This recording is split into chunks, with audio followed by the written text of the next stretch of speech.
Kansas P. Omaha's ESPN Radio.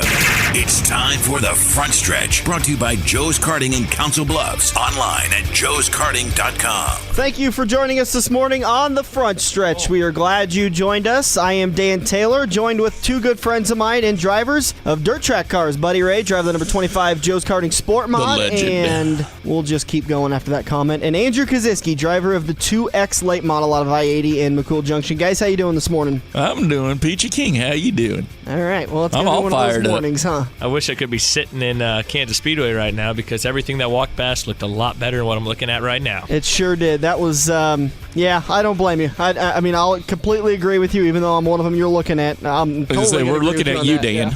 Well, I'm fine with that. We're two good-looking, hot, young race car drivers. Before we really get started, again, a big thank you to all of the people out of Kansas Speedway who allowed us to come down there and basically goof off for 2.5 days, and that's pretty much what it came down to. I think, buddy, between you and I, we had to have walked 10 miles between all around the track, and I think next year we're going to try to find some sponsorship and get a Segway. That would be awesome. Or at least roller skates or something, because that track is a lot bigger. What about going to Kmart or Walmart and buying one of them little $20 scooters that you just kind of pedal yourself around? That'd be all right. I'd be all right with that. I'm sure that would get through security. We'd be okay. Yeah. Maybe we could go out there and do some test laps. I don't know. Looking at you, I think they have a weight limit, though. Oh, that's funny. That's really funny. He'd have a little bit too much rear percentage on the back of that scooter. Wow, he's actually being clever. I don't know what the deal is today. It's only taken him 38 shows. Diesel prices went down. Bud's absolutely pumped up today. Had himself some BP burritos, and he's all fired up. In more ways than one. How about we quit with the innuendos and get to the show? This is presented by Joe's Karting in Council Bluffs. Booking hours, prices, it's all located online at joeskarting.com. That's karting with a K. You can give him a call today, 712-256-5278. And 'tis the season for holiday parties, right? Oh, my Lord, is it ever. I mean, I know just before I got in here, we actually booked a party of 40-some people for an outing. And here's a misconception we actually hear a lot of. You can come in and you could do your corporate outing, your bachelor, your birthday outing, but a lot of people don't realize that you can actually basically buy the building for an hour. So you can come in, you can pay a set amount. You talk to me. We try to make it pretty affordable, but then you pay one certain price for an hour, and then it gets cheaper each hour you go on. And then we literally lock the doors, and it's your building. You can race as many times as you want. You can do whatever. It's your track. And that price is also going to include catering. I know you take care of them as far as catering goes. It's built into the price. Well, no, the catering's actually a little bit more, but we keep the cost down so everybody can afford it. I mean, people like you, come on, Dan, we all know what you're like outside of work. I mean, you got to have some kind of a social life, so we make sure it's affordable. Who needs a social life when you've got NASCAR? Okay, anyways. And there was crickets.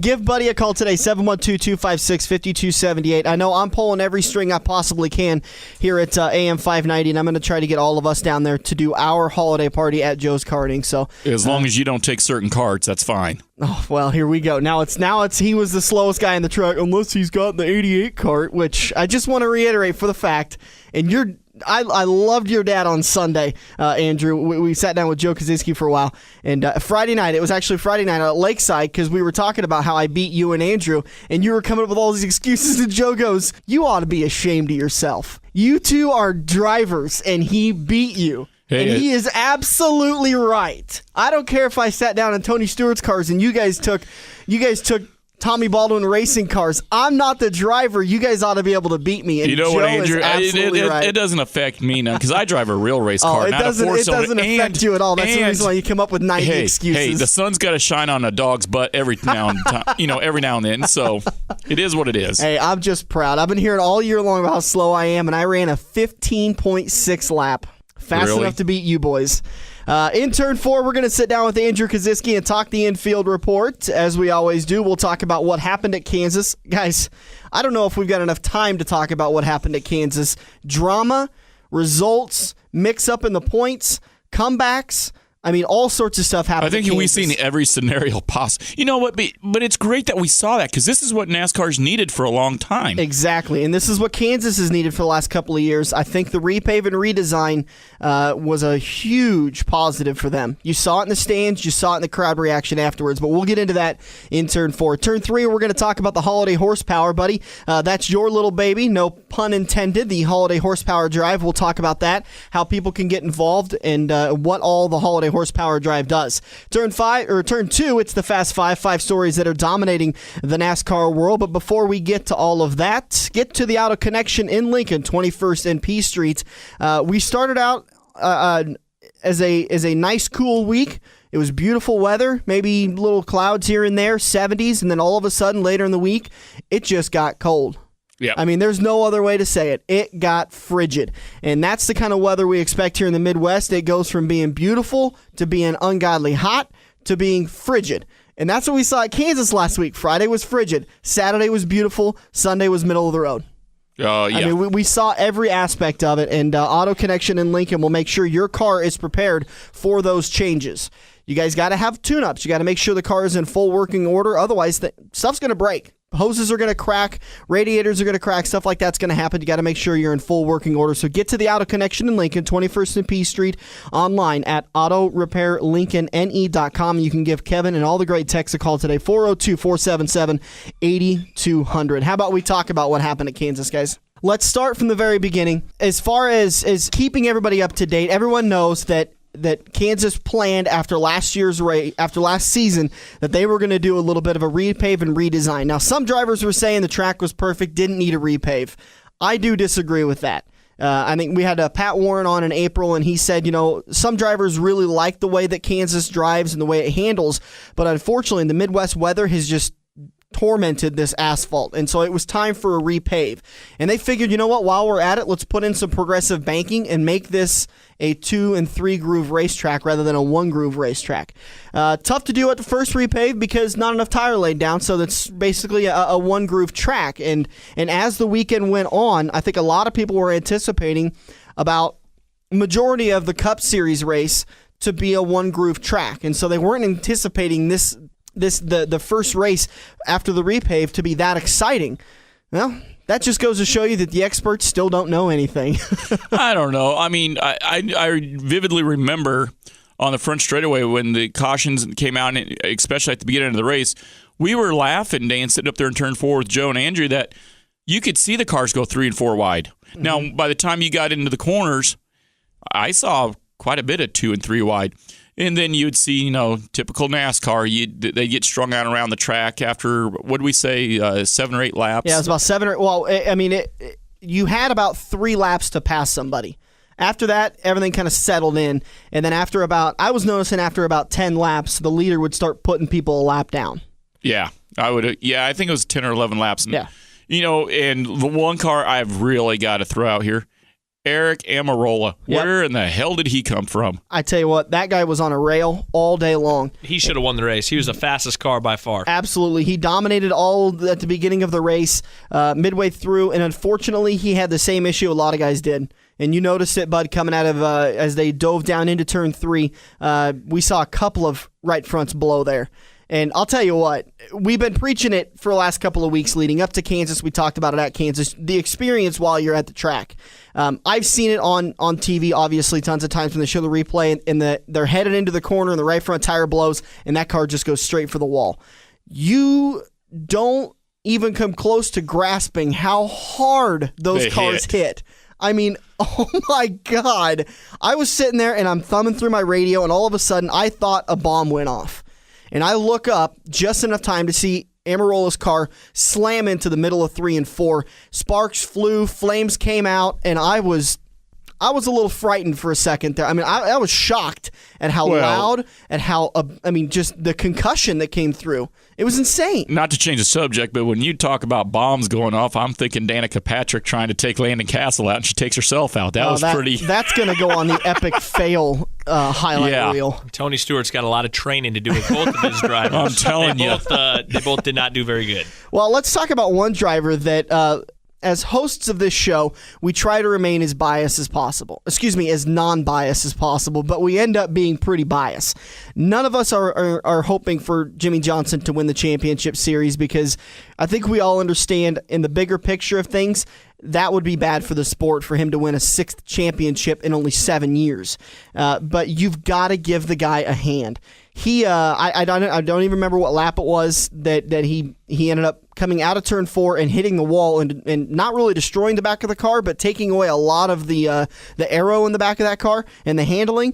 And they came in and they had to have pitted 20 times. During that caution, and then not even a couple of laps later, there was another caution, and they just kept coming in and pitting and kept coming in and fixing that car. And how in the heck the guy winds up with a 7th place finish? 9th. A 9th place finish. He was how many laps down? No, I don't even think he actually went any laps down, but I mean, the back of that car tells you that he should have been done. That right there proves, everybody says, a lot of people talk to me and they're like, oh, you drive race cars. That's not really a sport. And I'm like, oh, well, sure it is. You try doing what we do. You think it's easy. It's not. But that right there from a sport aspect, and Andrew, I think you'd have to agree, that took a lot of teamwork, a lot of coordination, a lot of teamwork, a lot of preparation. They knew that, at any given time that they could have issues like that arrive, whether it be at Kansas or Pocono or wherever in the chase, and they dealt with it. I mean, that it was admirable. I mean, that right there, what they did was almost like Ricky Stenhouse Jr. in the Nationwide Saturday. That was, and I want to build on that point a little bit. Just before Johnson had his issues, I was listening to the MRN broadcast, and they were talking about how most drivers, when you're out on the track, your garage stall is empty. There's nobody in there. There's nobody working. There's nobody doing anything. They were talking about how they were walking through the Jimmy Johnson's garage stall, and there was a chassis bender there. There was welders. There was cutters. There was Barabon. There was all sorts of stuff laid out, all planned out perfectly to where the car would pull in. They would hook that baby up, and they would go to town working on it if they had to come into the garage. And when that accident happened, they had guys sprinting to the garage, picking up what they needed and coming back. And I got to tell you, as good of a driver as Jimmy Johnson is, Hendrick is just as good, if not a better organization than he is a driver. Because they anticipate the little stuff. They have the ability, they have the intelligence, the foresight to go through it and anticipate these problems. And I think it's mostly the drive of the driver. I mean, nobody drives cars like that. When he knew what he had to do. He had to finish behind Keselowski or beat him. And I think at the end of the race, we all decided he could have been the fastest car on the track right there at the end of the race. Yeah. He kept picking cars off and going. That's just driving a driver there of somebody that wants to win a championship. And that's why he's won 5 out of the last 6, and I still think he's going to do it again. We're talking about the organization and how they laid all that out. I want to ask you, Andrew, as a late model driver, when you go to the races, whether it be at I-80 or wherever you go, do you ever anticipate stuff? Do you ever get like a gut feeling like, okay, guys, let's get all this stuff because I'm feeling a little odd tonight or about tonight? Do you ever anticipate major problems arriving at the track? No, I never expect to have something wrong. I mean, we have the tires set out exactly what they need to be. Exact air pressure, everything's set to where they need to get. But I mean, if I wreck into the wall and there's a long red flag, they know where to get the suspension, but everything's not set up. I mean, it's not as good. It's not easily accessible. It's easily accessible, and everybody doesn't know exactly how to put a spindle on real quick under yellow or something like that. It just doesn't happen that much. I wonder how many NASCAR teams and dirt track drivers were sitting there watching the race on Sunday going, that's not a bad idea. Mm-hmm. To have that stuff set up and ready to go, because that could be huge if you guys come in and you get some work done, some major work done pretty quickly, get back out there.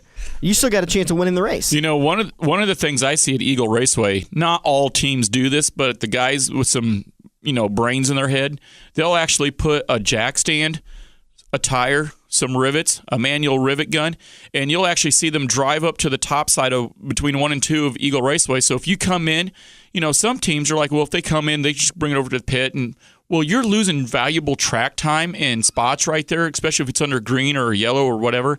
So, when we go racing, for the most part, if I can see that the races are pretty clean, we're not too worried about it. But if I see some issues, we try to anticipate some stuff. Let me ask you guys, we'll do a live on-the-air opinion real quick. Do you guys want to talk about the drama on the track between Castle and Patrick, Newman and Busch now, or do you want to wait till turn 4? Ooh. Let's do turn 4 and Castle and Patrick. Because we got about a minute and a half. We can wrap this up and then talk about that in turn 4. That'll work. Okay, we'll do that. So Kenseth, I tell you what, that guy is on a tear. won 2 of the last 3 races, and despite tapping the wall early and puts him in a bad position, he comes out with his second win in 3 races, and it's his 3rd win of the season. And you could see it in the post-race coverage, the post-race interviews. That guy was pretty emotional for winning that. And if anybody says that's a lame duck team, he just proved you wrong. He is trying everything he can. I mean, he's out of the championship. I mean, he's not mathematically eliminated, but he's realistically eliminated. He could win every race and still not even sniff the top 5. I think he jumped up to 9th in points. He was 5th before. He's now 9th in points, 55 points behind our points leader, Brad Keselowski. But good. I'm happy for Matt. Leave it on a good note. Congratulations. It's not an easy thing to win in the NASCAR series. Obviously, we've seen some guys have some serious struggles with it, and to go through the distractions that those guys are, why are you rolling your eyes? What's he doing over there? Well, you don't like Keselowski, right? I hate Kenseth. I want to go back and say this. You're pretty mad at Kenseth because you thought he got into the back of Martin. He never touched him. And you kind of look like him, too. Let's talk about that because you and I were talking on Sunday at the race, and you came out and you put him on your hate list, but he never touched Mark Martin. At Talladega, I watched him come down and run Clint Boyer below the yellow line to protect his position, about take Clint out. I didn't like him then, but then... He didn't take Clint out. He didn't, but he almost... kind of ran him over. I give you that, but let's face it, Clint Boyer kind of made the same move at Martinsville earlier in the year, and you defend him. When he dove down in front of... Because he took it 3 wide. So Kenseth was defending his position to keep winning the race, and you fault him, but yet Clint Boyer was okay to dive down in Martinsville going 3 wide when everybody knows you can't go 3 wide at Martinsville. Anyways, I haven't got to argue with you in a couple of days. I physically watched Kenseth come up. Well, you didn't physically watch because we were behind it all about 400 yards. No, it was coming into turn 3. Okay. Well, it was coming in the back end of Mark. He didn't get Mark Martin sideways or nothing like that, but you could see the back end of Mark's car wiggle a little bit, and he moved up the lane, and then he got by. And he did what almost every driver probably did that day. If they couldn't get around somebody, you get into their left rear quarter panel, and the arrow makes the car loose, and Mark slide up the track. Now, Mark ended up losing 10 positions because of that move? Because of that bunt, yep. Yeah, and I guarantee you Mark Martin would not be mad at Kenseth today. It was early in the race. He didn't wreck him. He just moved him. And he moved him in a pretty respectable way. I just don't like the guy. Well, that's fine. That's perfectly fine because that's the same thing that Andrew and I kind of feel about Brad Keselowski. We just simply don't like him. There's no legitimate reason. We just don't like him. So if you've got a legitimate reason, get off this show. You guys have Keselowski. I have Kenseth. Turn 2 just around the corner. We're going to get into the 5 stories that are dominating the NASCAR world. This is The Front Stretch presented by Joe's Karting on AM 590, Omaha's ESPN Radio. This is The Front Stretch on AM 590, brought to you by Joe's Karting, online at joeskarting.com. Welcome back to it, and a good morning to you. We hope you're enjoying your Sunday morning, sitting down, having a cup of coffee, enjoying The Front Stretch, the Midwest's only NASCAR and dirt track talk show here on AM 590. This is The Front Stretch presented by Joe's Karting in Council Bluffs, online at joeskarting.com. That's karting with a K. Did you guys post my winning times on the website? No. I thought maybe you guys posted those. I think I actually had a faster time, though, between all of us. You beat us the one race, but I think I had a faster time between all 3 of us. I think you did have a faster one all lap. I know is One between lap. the 3 of us, who went 2 for 3 here amongst us. I don't know how you went 2 for 3 if I won 1 and he won 1. Yeah. But that's good math on your part, though. This is the Fast 5 stories that are dominating the NASCAR world. And big announcement this week is A.J. Allmendinger and Regan Smith are set to share seat time in the 51. I want to talk about this a little bit because when the big change came that Kurt Busch was leaving, Phoenix Racing said, we're going to go with Regan Smith. We're going to let Regan Smith race the final 5 races in the 51 car. And then just a couple days later, after Kurt Busch left Phoenix Racing, it was announced by Dale Earnhardt that he was going to be stepping out of the 88. Well, then Regan took advantage of that opportunity and jumped into the 88 seat. And I kind of wondered when that happened. I thought, well, maybe this will come back to bite Regan a little bit. And I've been right, and now I'm wrong again, just to keep everybody up to date with how my prediction on this is going. So, Regan then sits down in the 88. Regan Smith sits down in the 88. then AJ Allmendinger comes back, and I'm happy for AJ to get back into it. I'm really glad to be wrong on that part. Oh, my God. Did he look good at Kansas or what? He looked fantastic at Kansas, and I think he was the first car to have right front issues, and he hit that wall hard. Yeah, he did. Again, I just want to stress, you don't understand how hard they hit. Do that again. Hard. Oh, it hurt me to see him hit that wall so hard, and that car was destroyed. Side note, I was listening to James Finch on Wednesday do an interview on Satellite Sirius Radio. This season alone, they have wrecked 30 cars. Think of that. Wow. Think of that number. Well, wait a minute. Wasn't the 51 going to be in the chase this year? Yeah, no, he was going to be in the top 10. Oh. Yeah. A one-car organization has wrecked 30 cars. How many races has it been? 28? We are on race 30. Today's going to be race 33 of 36. Wow. That's terrible. I thought I was the only one that could do that on the racetrack. That blew me away because I didn't realize they were talking to James Finch at first. I tuned in midway through, and he was talking about how they've gone through 30 cars, and I thought, well, this must be Roush or Joe Gibbs or Hendrick that has 3-4 cars going during a race. No, it's Phoenix Racing. He's gone through 30 cars. So anyways, back to the Fast Five. AJ Allmendinger and Regan Smith are splitting time in the 51. So then after Kansas this weekend, everyone was kind of wondering, is AJ going to be stepping aside and Regan going to come in and sit down in the 51? Well, James Finch announced earlier in the week, now we're going to stick with AJ for 2 more races. So he's going to race in Martinsville and in Texas coming up next weekend. Then Regan Smith is going to take over for the remaining races as he's going to race at Phoenix and Homestead. So they're going to split time in it, and I wasn't able to get this in there, but then later in the week, Regan Smith announced he's got a full-time ride in the Nationwide Series. Good for Regan. Oh, yeah. I think it's great for AJ, too. I mean, we already said that he looked really good at Kansas Speedway, but how exciting is this for Finch to have somebody in there who really appreciates the opportunity that he's got, but then at the same time, I would think AJ Allmendinger's got to be coming, off of his suspension from NASCAR. He's got everything in the world to prove right now, and you can make damn certain he's going to try hitting every mark, and he's going to be trying to do everything to reinvent himself. Absolutely, and we talked about it this weekend as we were watching AJ run up there in the top 5, top 6 for a good portion of the beginning of the race, and I said, I would absolutely love to see AJ put that 51 in victory lane just to throw it back in Kurt Busch's face, because I thought the way Kurt Busch left Phoenix Racing was well, I guess on par for Kurt Busch. It was pretty tactless. It was rude. It was arrogant, and I was completely appalled by his press conference when he announced that he was going over to Furniture Row Racing. I think it hurt a lot of guys on the 51 team. I think it hurt James Finch, and I heard it this weekend on Wednesday during that interview because he was talking. They were asking him, "What is it like working with AJ Allmendinger?" And he goes, "Night and day, guys. I want to go back into the hauler. I want to talk to people." Some of you have noticed the 2 races that AJ raced for the 51. They didn't have the Phoenix on there, the Phoenix Racing symbol. They had a big old smiley face. James Finch came out and said, "That was the look on my face when Kurt asked me if he could leave early." Oh my, that's a little harsh. But it's true. He goes, "So I put it on the hood of my car." So I would love to see these 2 pair up and stay in NASCAR for next year. I would love to see AJ get a full-time ride at the 51 because I think those guys would work great together. James Finch, we've heard it from a lot of people. He is one of the nicest guys in NASCAR. He'll talk to anybody. He'll help anybody out, and he just needs a good driver to sit behind him. I think AJ's the perfect fit, not only talent-wise, but because of the situation that AJ's in, to where he's got some PR work to do. He's got to build up some credibility with the rest of the NASCAR nation, and I think sitting down in the 51 for the 2013 season is the place to be. Oh, yeah. Couldn't said it better. Number 2, Pepsi is reducing its commitments to Hendricks Motorsports.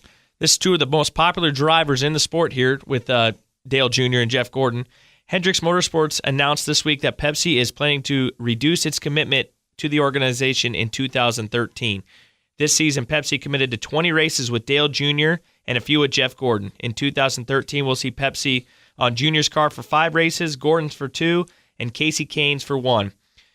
They said that later in the week, and he is not worried about Hendrick Motorsports being able to replace departing sponsor. I was completely shocked by this. I am too. I thought the only person in NASCAR that was sponsorship issue proof, Dale Jr.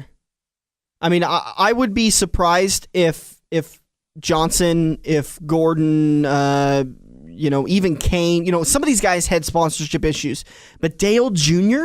Well, when I think of Pepsi, I think of Gordon more than Jr. I think of Gordon. Because for my whole life, I've always just seen that commercial where Gordon's always drinking the Pepsi. Yeah. And that's just how it always was. And I think with Mountain Dew coming in, being the Mountain Dew sponsor and that, it's kind of hard to...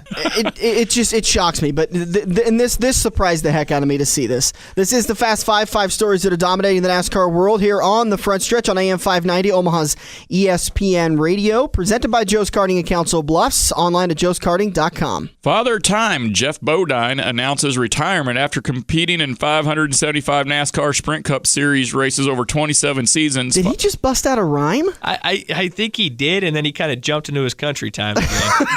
Yeah. Country Time Lemonade. Go ahead.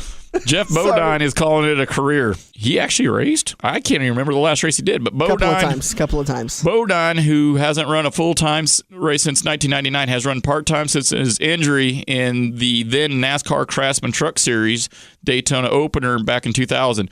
Although he had a sponsor willing to back him this season if an opportunity arose to run with the team in any of NASCAR's top 3 series, no deal ever really panned out for the guy. He goes on to say, I hate to use that retirement word, but I'm 99.9% sure I'll never drive a race car again, he said. Now, Bodine, who's 63 years old, hence Father Time Bodine, ran he's not old. He's wise. Well, Remember that, okay? He's wise. I don't want to be getting mad text messages this afternoon from our very wise listeners. Yeah. Bud, you're catching him. I wouldn't be Bodine, 63, ran select races in 2011 for Tommy Baldwin Racing. In his 4 starts last year, Bodine finished with the best of 30th at the season finale, Homestead Miami Speedway. Now, at that time, Bodine didn't feel that would be his last start in NASCAR, but now he is saying he will retire from the sport due to a number of factors. I don't know, maybe the fact that he's 63. Honestly, listen, Mark Martin's still getting it done at 53? And I realize it's 10 years, but that 10 years is a big gap, though. I would not be surprised to see Mark Martin still in the NASCAR circuit in 10 years. I don't know. Honestly, would not be surprised.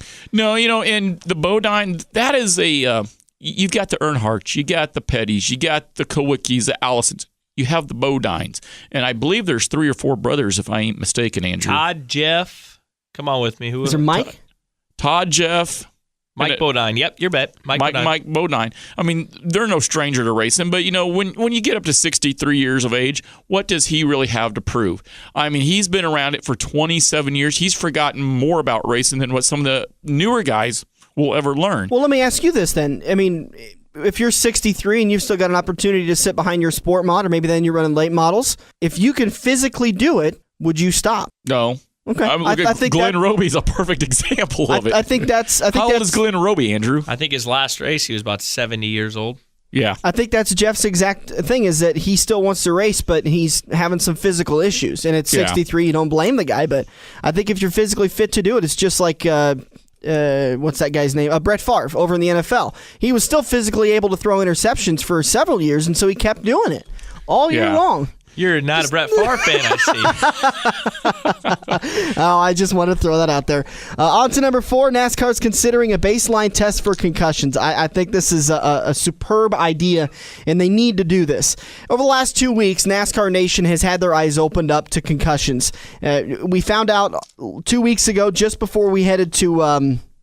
I am drawing a blank. Charlotte Motor Speedway, that Dale Earnhardt Jr. had suffered consecutive concussions. The first one, an entire test several weeks ago, about 7 weeks ago at Kansas, as he was heading into turn 1, had a tire go down, slam the wall. He didn't realize at the time that he had a concussion. And in fact, we found out through later reports that NASCAR has no baseline testing for any of this. They don't really test for concussions when you go to the infield care center. Dale was released, checked out, said he was okay. He went home. Then he had the incident at Talladega because Tony wrecked the entire field, and he then says that I've been suffering from concussion-like symptoms for several weeks. I'm going to go get this checked out. He did, and come to find out he's got a pretty severe concussion, decides to get out of the car, and so all of NASCAR Nation has been enlightened, if you will. We are going through what the NFL's been going through for the last 2, maybe 3 years as far as concussions are concerned. And I am kind of surprised that I didn't even think about it, that how susceptible these guys are to concussions. You tend to think that when it comes to concussions, you would think hockey and NFL would be first. But then you watch the in-car replay, these guys' heads bounce around. And you think, well, yeah, that nut can get pretty shook up in the shell up there because of the way they shake around and the velocity of what they do it. So you're not surprised when NASCAR's talking about this stuff. They're talking about implementing it in 2013. And I want to get your guys' opinion on this. Is this a good idea? Is this something NASCAR needs to look into? We're way, way beyond the need for this. I mean, we needed to do this 10 years ago, back when Dale Sr. had passed away. NHRA, I believe it's on their top fuel and their top fuel and their funny cars. You are required to do an FAA pre-flight type physical. Oh, really? And they're only running 4 seconds a lap. Now, granted, they're doing 300 mile an hour. They could strap wings in those things and take off. Oh, yeah, but we're only 100 mile an hour faster. In the grand scheme of things, we're not that much slower now. We're 220 at some of the qualifying practice runs. You hit a wall, wham.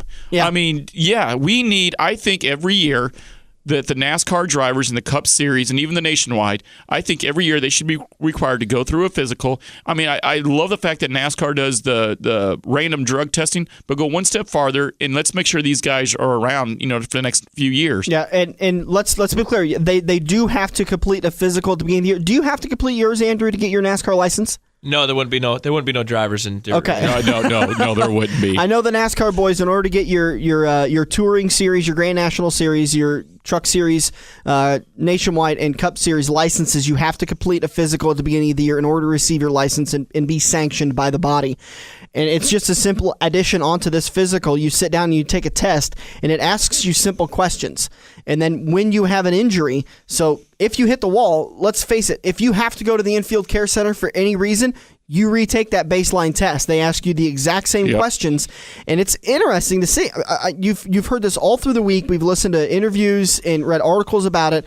There are drivers, there are parents down on this level that have talked about, and I say this level, the dirt track level, that have talked about how they didn't even realize that their kid, when they hit the wall, had a concussion. Went home that night, everything was fine, and then the next day, they got up and they were asking him simple questions, and the kid couldn't answer anything. He said, what'd you have for cereal an hour ago or for breakfast an hour ago? I don't know. What color of car do you drive? You ever notice, Dan, how bad my memory is? Yeah. And it stands out. Oh, yeah. But you got to remember, I come from a background where I used to be a professional bull rider. Now, and I've been in race cars and I've hit walls and whatnot. Trust me, I've either been putting my head up against a wall or I've gotten kicked in the head, and I've had a lot of concussions, and it shows. If you really watch me, you've spent some time around me, it shows. We've been criticized lately for making fun of Bud too much, But you just said you ride the bull, man. I just got to tell you, sometimes you throw the softballs up there, and I can't help but take a swing. It's not fair when we get yelled at for making fun of you too much, and you just throw those up there. Like the comment you made leaving the show on Sunday morning at Kansas, which is not airworthy, but for crying out loud. Anyways, we're getting sidetracked. I should be sponsored by Jim and Dean. Andrew, are you in favor of the baseline tests, or do you think this is a waste of time? I think they need it because there is some stubborn drivers out there that will have a concussion. They won't ever show it. Is there a way to implement this on the dirt track level? Or is there going to be too much? It wouldn't even be feasible. But Andrew, I do want to ask you this: at the dirt track level, how hard would it be for us to do random drug testing? Would that be a good idea? Do we want drivers in the sport? That's the thing we got to think about. Because I'm not saying that this is a bad dirt race. No. But there is a handful that everybody blatantly knows. And you know what? Some people have to do it to function. So well, I know there's one driver in particular you guys have told me about randomly hits the cocaine line. Well, let's face it. It's not that drugs are rampant in this sport, but there's a couple of guys who have taken a few too many bumps. Well, they have to. They have to do it to be functional. But let me ask you this: as a professional race car driver, Andrew, do you want to be stuck out there in a pack of 23 cars and the guy starting next to you on a dry, slick track might be tweaked or buzzed or stoned or a little inebriated? I'm going to be past him so fast, I ain't going to have to worry about him. I would say that if, as far as IMCA is concerned, yeah, I think I don't know how many, could you give me a rough estimate of how many IMCA drivers are sanctioned in this area? Somebody told me a long time ago it was like 15,000 nationwide. Serious? But this area? In this area, well over 1,500, 2,000. It would be difficult to implement, but I would say that there's so many drivers. I don't know if you could instigate drug testing. Maybe it's something that they just randomly go through a track. And that's what I'm saying. Each track, I'm not saying that they got to do it 3 or 4 times, but if a track, some night out of the blue, hey, we're just going to do a random drug test. If you come back positive, you just got DQ'd. You'd see about 20 cars load up and leave and never come back. Interesting. On to number 5, bud. Dale Jr., we've heard of him. He's cleared for Martinsville. All right. Break out the Diet Mountain Dew. All right. Only for a few more races, and then they're done. Yeah. So as you wrote here, I'm sure everyone has heard, but after 2 weeks of rest, a battery of tests, and taking a few laps around Gresham Motorsports Park, Dale Jr. has been cleared for competition and will resume his role in the 88 car today at Martinsville. Here's the neat thing about that Gresham Motorsports Park. It's in North Carolina, if I remember right. And I was reading while we were down at Kansas this weekend, that was not open to the public. No. In fact, media wasn't even allowed to be there. Right. They didn't want anybody there in case anything went wrong. No, and I respect them for that. And we talked about this at Kansas, Dan. So Dale Jr. wasn't there. Did it really hurt crowd count? I think so. I think a few people are probably upset. Yeah, but I think they were upset. In the overall, I don't agree, or I agree with you, Andrew. I think there's people that didn't go because he wasn't there. But when you look at the big scope of the field on Sunday, those stands were packed. I wouldn't say they were packed, but I don't think you saw big gaping holes like I expected maybe we would see if A, the weather was bad, or B, Dale wasn't there. I was expecting less people to show up because Dale wasn't there. But again, Andrew, your dad, Joe Kaczynski, brought up a really good point. He says a lot of those fans in those seats, they're not there to see Dale. They're there to see Clint Boyer and Carl Edwards. Most of them are, yeah. This was Even one of the Jamie McMurray, Joplin, Missouri. Yep, absolutely. He's from Joplin? Yes. I didn't know that. I think he just donated a bunch more money to help with the cleanup because they're still not recovered from their big their tornado that just destroyed their town. Joplin's not far from KC either, is it? Couple hours, I think. I think it's a couple hours away. Oh, I thought Joplin was down around St. Joe. No, it's on the other side of Missouri. Oh, okay. But yeah, that's the Fast 5 stories that were dominating the NASCAR world. In just a few hours, we're going to see Dale Earnhardt Jr. strap back into the 88, and I have a feeling it says there'll be a couple of stories done by ESPN for pre-race. All I know is I'm rushing out to Walmart and getting my Diet Mountain Dew. Oh boy, we're ready to see Dale get back in the car. And by the way, I want to say great job for Regan Smith for sitting behind that car and doing well. They had engine issues at Charlotte, but they finished very well at Kansas. And did that? Do you think that helped with him getting signed to the Nationwide Series with Junior Motorsports? I think it might. Yeah. Yeah. Well, I think that's why he drove it, because Junior obviously had him in mind to drive his car next year. But I'm glad he didn't get any criticism. Usually when something like that happens, somebody gets criticized like crazy, but he didn't. Before we go to break, just real quickly, we got to get there. Real quick, did you notice at Kansas? Yes, Jimmy Johnson did what he did, but did it seem like a lot of the B quality drivers had an exemplary day compared to a lot of the chase run? I want to say that was because only 27 cars finished the race. And it's pretty easy to avoid a wreck when you're sitting in the back. You had Regan running good. You had Allmendinger running good. Eric running good. Amarola, Paul Menard. And Danica, she did great. Took herself out. Nope, she wrecked. And the crowd goes wild. All right, so let's get to it. Turn 3 just around the corner. We're going to talk with Buddy about the Holiday Horsepower Drive. Stick around. This is The Front Stretch on AM 590, Omaha's ESPN Radio. You're listening to The Front Stretch on AM 590, Omaha's ESPN Radio.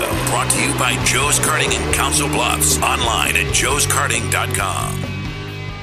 Welcome back to The Front Stretch on AM 590, Omaha's ESPN Radio. Hope you're enjoying your day. We're just a few hours away from the green flag at Martinsville Speedway, race number 33 in the Chase Series. And we've got just a few races after this to decide who our NASCAR Sprint Cup Series champion will be for 2012. But before we get to all of that, our very own Buddy Ray, not only do you drive the number 25 Joe's Karting Sport Mod, but you also start a little organization called the Holiday Horsepower Drive, and it's a non-profit charity organization that helps. Well, why don't you take it over and tell me what it does? We started it back in 2006, and basically, to make a long story short, which is hard for me, but long story short for you, still about 20 minutes. Yeah. Well, we don't have that much time. So anyways, back in 2006, I got a bunch of drivers together. Andrew, your dad, Joe, was one of the first drivers. We took Well, yeah, you were there too. So back in 2006. You just don't give people credit, do you? See, this is why my conversations take 20 minutes. I keep getting interrupted. So that's why. Yeah.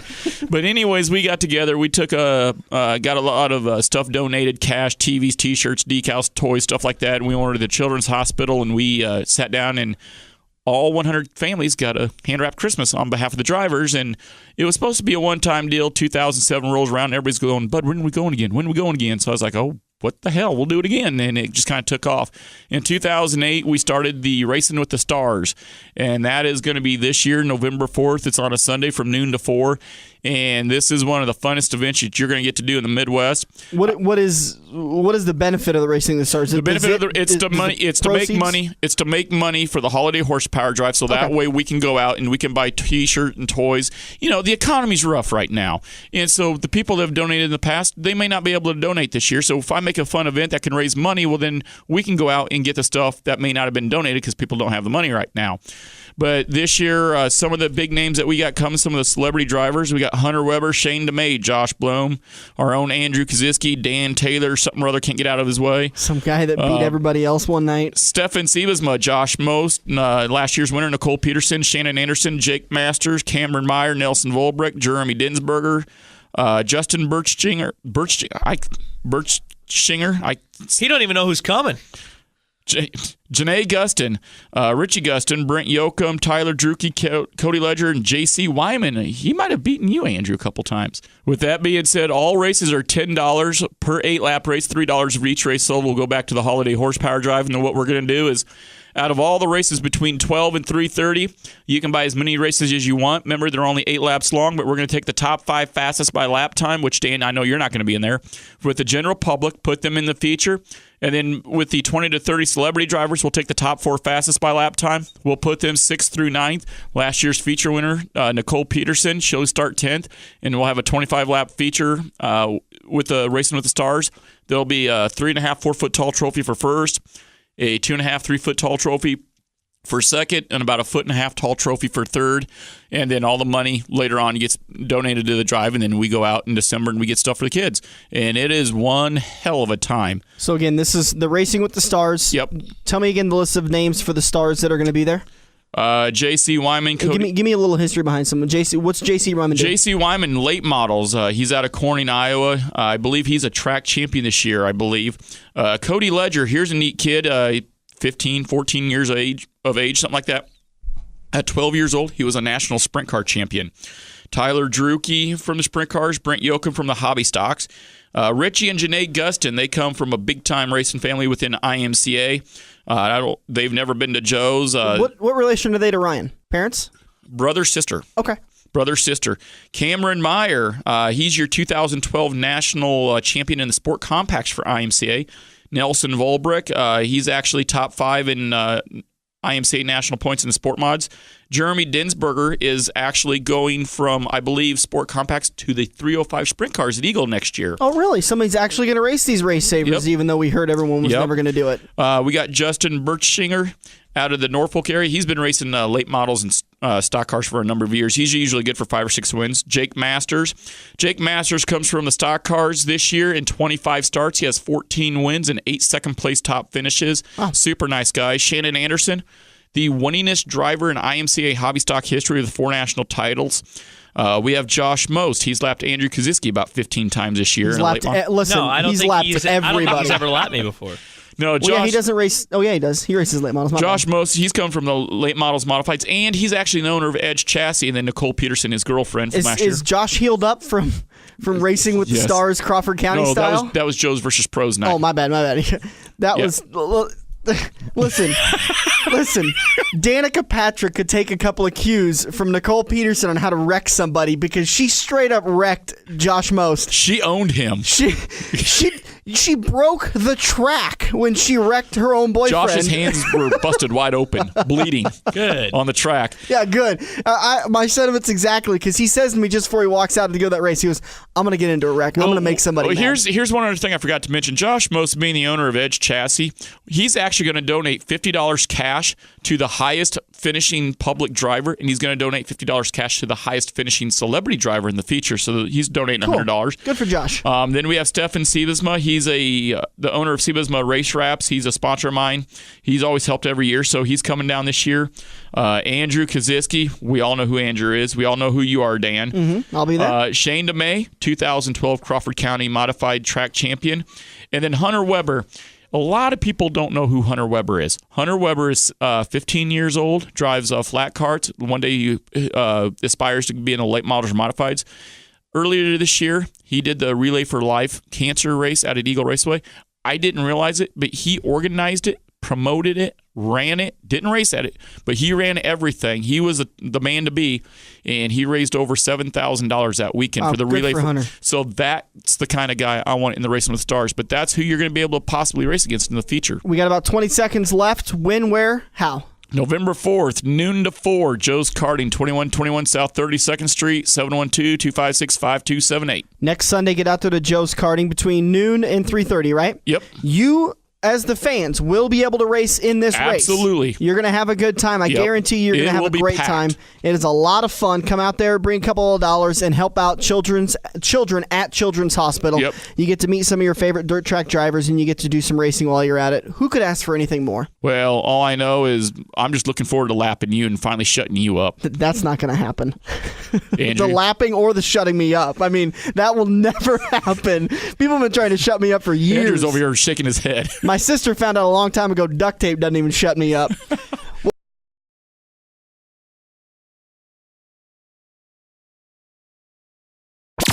This is the Front Stretch on AM 590, brought to you by Joe's Karting, online at joeskarting.com.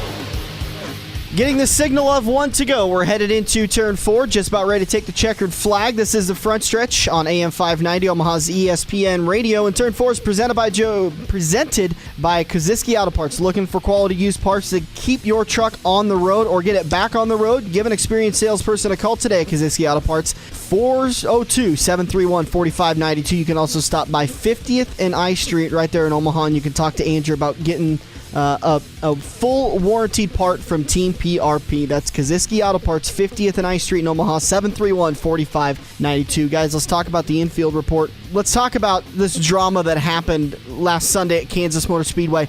Listen, as much as we love Kansas, let's call a spade a spade. The April race was about as entertaining as watching paint dry. They threw the green flag. You saw some entertaining racing for a couple of minutes, and then there was a long-ass green flag run. And there was 3 cautions, maybe 4 cautions in the April race. We saw night and day. And one thing that NASCAR Nation is beginning to love is the drama. I kind of went off on a bit of a spiel several weeks ago when Tony Stewart threw the helmet at Matt Kenseth and people said that Tony should have been fined. I said, not a chance. That's the kind of stuff NASCAR needs. Lover or hater, this kind of stuff with Danica Patrick and Landon Castle, that's what NASCAR needs because the fans eat it up. Because it sells tickets, it builds storylines, which is what ESPN thrives off of. When you've got a storyline, ESPN will cover it to the nth degree. I mean, how much has this Dale Earnhardt Jr. concussion been covered? I mean, it has been just beaten into the ground the last 2 weeks. And you give him something else to talk about. Ryan Newman and Kyle Busch, those two got into it. And it's not the first time those two have gotten into each other. So there is this drama on the track all of a sudden that is, I think, what NASCAR Nation needs. You know, a lot of the drivers, I want to talk about the cautions for a second. A lot of the drivers said they just didn't really appreciate the cautions. It was caution after caution after caution. And Keselowski, Andrew's favorite driver, said it best. He goes, I'm ready to go back home to North Carolina and start drinking beer. He's like, I didn't think the race was ever going to get over. Well, you know what? If it wasn't for you fans, you guys wouldn't be out here. This sport wouldn't survive without us fans.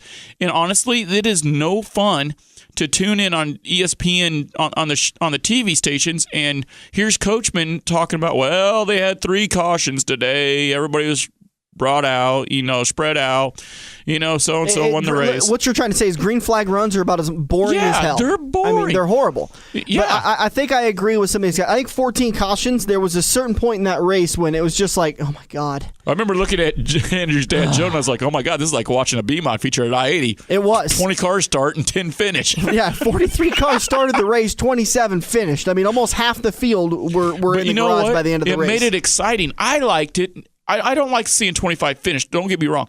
But what made it exciting was that turn 4, the treacherous turn 4, the right front's going out. Everybody's backing up into the wall. We saw 3 and 4 wide racing. You never knew what was going to happen from one lap to the next after a while. We saw 5 wide racing during one restart. I mean, I can't remember who took it down. I'll have to go watch the replay, but one guy takes it 5 wide going down into Busch. turn 1. I mean, just insane because, listen, let's face it. One thing about Kansas is that once the field starts to get spread out after about 4 or 5 laps, it is incredibly difficult to pass.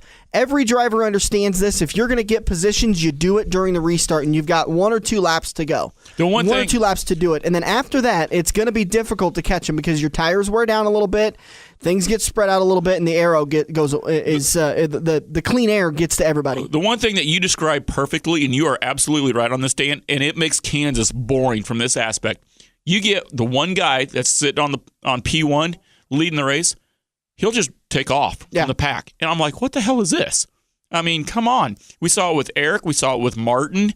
I mean, we saw 3 or 4 drivers. To be honest with you, we're not the smartest guys in the world, but I can't think of a way to fix that. I mean, it just simply comes down to the fact that they get out there into clean air and they check out. If you look at Talladega and Daytona, I mean, now granted, it's an apples and oranges difference with racetracks, but even those guys can't stay out and run away with it. I mean, they got to come back. And that's all restrictor plate. That's all because they're running at the fastest they can run the entire race. With that being said, I am not in favor, and I'm not saying you suggested it, but I would not be in favor of Kansas putting a restrictor on. I think restrictor plate racing is going to be a thing of the past soon because I'm sorry, love it if you want to. I hate Talladega and Daytona. I think we went for 50 or 60 laps at one time at Kansas, and there was like a car, 5-car split, a car, 7-car split, and it was boring. Well, because of that, I want to thank Joe, Andrew's dad, because we had steaks, we played washers. It was fun up there in turn 4. You know, that's what made it fun. But then all of a sudden, I go to use the bathroom or I get a phone call or something, and all of a sudden there's 14 cautions. Like, oh man, what I miss?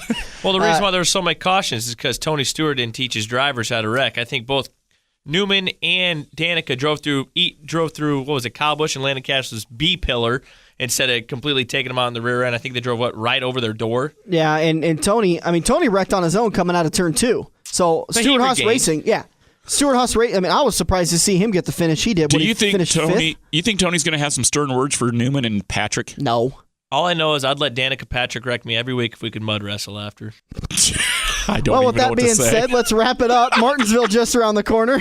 Martinsville's coming up in just a couple of hours. Guys, let's get some predictions. Looked like Johnson and Gordon were going to battle for the win last time we went to Martinsville. Same scenario. Do you see Johnson and Gordon being strong there today? No, I'm going Boyer.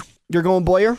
I'm going Boyer. Well, I don't like. It was Ryan Newman that got the win last time at Martinsville. Snuck through the caution, that last wreck, and steals himself a win. Isn't Boyer the one that took it 3 wide? Yep. And then they left. Yeah, I'm going Boyer at Think Martinsville. he learned his lesson? No. A.J. Allmendinger takes home 2nd. Dale Earnhardt Jr. went home 3rd. Matt Kenseth 4th. Martin Truex Jr. 5th. So who do you guys have? Andrew, what do you have for the win today? I don't like the taste of Miller, so I'm not picking Keselowski.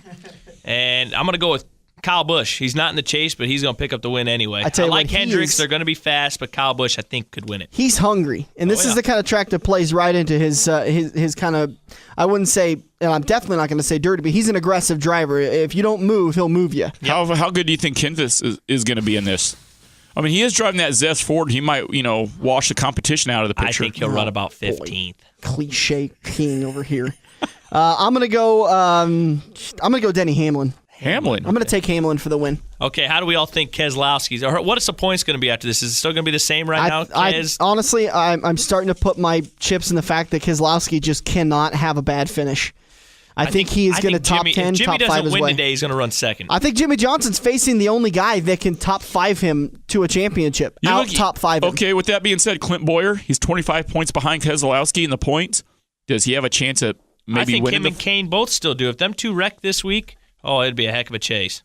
All right, we got to get going. Time's running out. We thank you so much for joining us this morning. We'll be back next weekend to break down what happened at the Concrete Paperclip, and we'll also talk about what's going to happen at Texas Motor Speedway. Thank you so much for joining us this morning on AM 590. This has been The Front Stretch. Hope you have a great day. Enjoy it. Guys, thank you for coming in and joining us. We'll see you next week.